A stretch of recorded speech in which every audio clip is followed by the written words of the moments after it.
बिस्मिल्लाहिर्रहमानिर्रहीम। अस्सलाम वालेकुम। की हाल चाल है मेरे बहन भाइयों। उम्मीद करना ठीक हो सो अल्हम्दुलिल्लाह थोड़ी दुआ में ठीक ठाक है। हाँ जी, तो सुबह सुबह उठे करो, नमाज पढ़ी करो, कुरान पाक पढ़े करो और अल्लाह पाक को दुआ की करो कि ए बारी ताला हज़रत आदम अलैहिस्सलाम तो लेके आए थे जितने मुसलमान मर्द औरतां बच्चे बच्चियां बुढ़े बुढ़ियां फौत हो गए, अल्लाह पाक उन्होंने जन्नतुल फिरदौस की जगह अता फरमावे। जेड़े बेघर ने अल्लाह पाक उन्होंने घर अता फरमावे। जेड़े बे औलाद ने अल्लाह पाक उन्होंने नेक और साले औलाद अता फरमावे। और जेड़े बेरोजगार ने अल्लाह पाक उन्होंने रिज़्क़ हलाल कमाने दी तौफीक अता फरमावे। हाँ जी, तो अज का व्लॉग शुरू करने पहले मेरी एक छोटी रिक्वेस्ट है कि मेरी वीडियो में लाइक किया करो और मेरे चैनल को सब्सक्राइब कर लो ताकि मेरे हर आने वाली वीडियो थोड़े तक बआसानी पहुँच सके। जिथे भी रहो खुश रहो, बात रहो, हंसते वसते रहो, साड़ी दुआवां हमेशा थोड़े नाल ने। हाँ जी, माशाल्लाह सुबह सुबह का टाइम है, मैं वाक से निकला, मैं सोचा चल अज वाक से चलने हैं। तो अज इतने भी मतलब वीडियो बना ली, पहले कभी भी नहीं बनाई जिस टाइम मैं सुबह सुबह वाक से निकलना। तो अज मेरा दिल किया कि अज मैं वीडियो बना लवा। हाँ जी, तो माशाल्लाह ए देखो जी, छोटे छोटे पीले पीले फुल लगे हुए बरीक बरीक, बहुत खूबसूरत लगते पे ने सुबह सुबह। ए देखो माशाल्लाह कितने प्यारे लगते पे ने।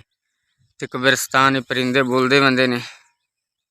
सुबह सुबह का टाइम है, ठंडी हवा चली हुई, माशाल्लाह बड़ा प्यारा मंजर है। और ओ सामने सूरज निकलता पे, ए देखो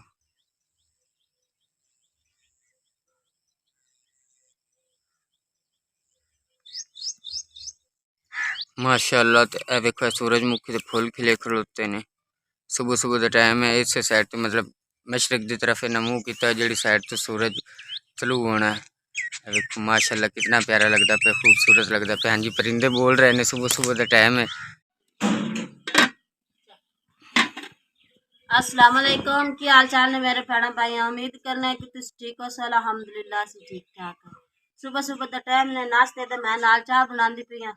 और चाह बनाई है, बच्चे गए मदरसे, मैं उन्होंने वास्ते चाह नाश्ता नुश्ता बना के रखने हैं। मुस्तफा होना आया वाह करके, मैं वो निकल आते पे मेरे नाल बह के।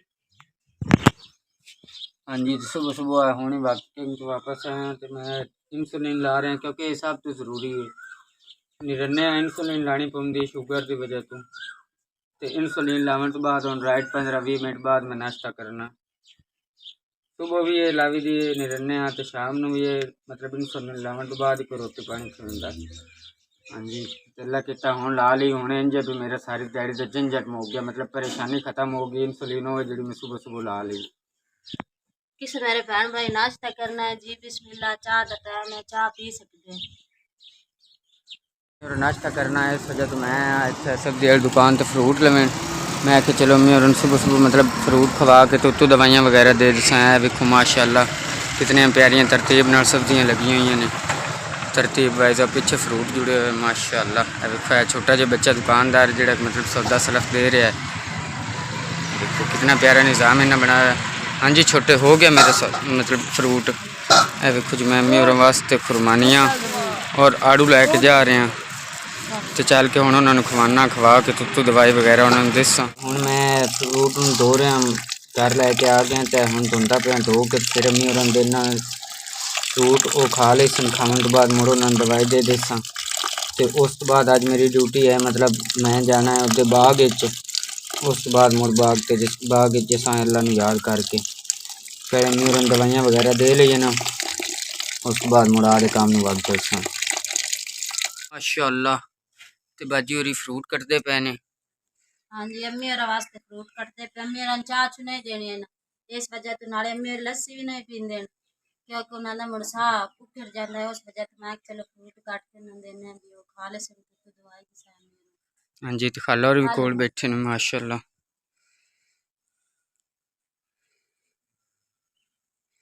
हाँ जी अम्मी जी, हुणे तुसी खा लो, नाश्ता कर लो तो इस तो बाद मैं मुड़ थानू दवाई देना फिर। हाँ जी, हाँ जी, तो अम्मी होरां दी दवाइयां ने जी एन एक शाम दी मतलब शाम दियां गोलियां ने इंदे विच ते जी दोपहर दियां ते एक शाम नू मतलब ब्लड दी गोली, ब्लड प्रेशर आई होवे तां। ते उस तो बाद जी सुबह दियां एक गोली सुबह मतलब उत्ते लिखी हुई। ते इंदे विच जी एक दो ते तीन किस्म दियां गोलियां ने। हाँ जी, तो अम्मी होरें नाश्ता कर लिया। हालो ते अम्मी होरन गोलियां देंदे पैन बाजी होरी। अल्लाह दी जात शिफा दे। आमीन जी आमीन। ते अम्मी होरी हुण मतलब मम्मी होरां दवाइयां लै लियां ने ते हुण चलने आपां मतलब ओह्दे बाग च मामू होर ड्यूटी लाइए कि कल तू ना सुबह सुबह बाग च आ जाना मतलब अज स्प्रे करना ने ते ओह् बंदा चला गया सुबह सुबह स्प्रे करने वाला ते हुण पिछ मैं नाश्ता वगैरह कर लिया हुण मैं चलना ते चल के उत्थे काम धंधा करने मतलब जेड़ा भी बाग दा होया। हाँ जी ते अल्लाह किता है मैं बाग च पहुँच आया।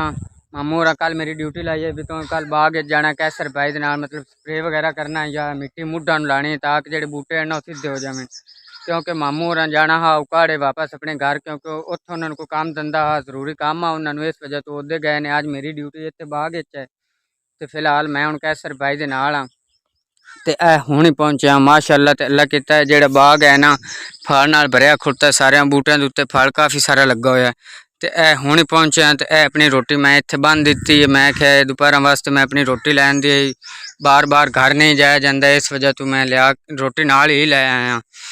ते वेखो बाग की सूरत हाल मतलब जेह्ड़ा इंदे ते फल लगा होया ना अमरूद नूं वेखो कीड़ी लगी हुई है तकरीबन सारे अमरूदा नूं ही कीड़ी जी लगी हुई इंदा सुबह सुबह स्प्रे किया इन्हें ते अक्सर बूटे देखो जेह्ड़े साइडां ते झुक जाते हैं ना डिंगे हो जाते हैं इन्हां नूं थल्ले हुण मिट्टी लानी है असीं मैं ते कैसर भाई ते मंजी चाह लियांदी चाचू लियाकत होरां दी उत्थों आरे तू सारे तू चाह लियांदी मैं कि चलो इत्थे छां ते बंदा बह जांदा आराम करन वास्ते ते माशाअल्लाह सूरत हाल है जी बाग दी।